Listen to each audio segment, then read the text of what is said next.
Hi, my name is Lynlie Simpson and I teach flute at REW Music.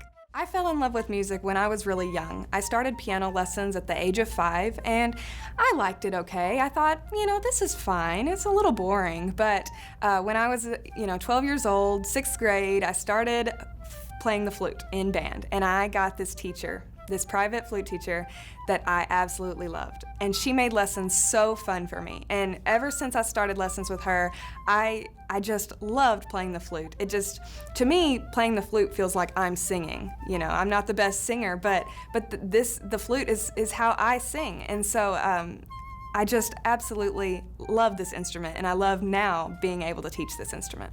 The best thing about teaching music is that it's not really a job at all. It is my favorite thing to do. I love connecting with the students. I love hearing about not only their musical life, but also just other things that they like to do besides music. I like to work on classical music, but also music that they bring to me. Songs that I've never even heard of, Broadway songs, movie songs, Disney songs, all kinds of stuff. So I just love the connection that I make between students. One great success story that I've had in my studio is I had a beginner who was having some problems tonguing. And I couldn't figure out why she was making an extra sound. It kind of sounded like a tss, tss every time she tongued. So after a few lessons together, I had her experiment with some different things. And finally I said, "Where in your mouth are you tonguing?" And she said, "Right here, in the middle of my tongue." And I said, "Oh my goodness, that's what it is." And after that, she was so excited that she had made the improvement to get that extra sound out of her tonguing. She was so excited, and I was so excited for her. So that was a success story because we fixed her tonguing that day.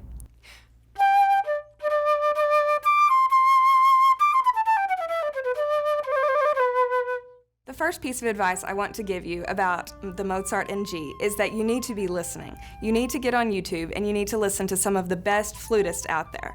YouTube is so awesome because it's free and we can listen to almost anyone.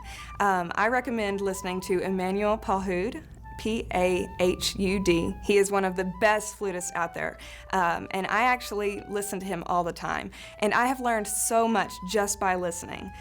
So that is the first thing I recommend to you. The second thing I recommend is that you want to put the right emphasis on the right syllable. So you want to be making your strong beats and your weak beats very obvious.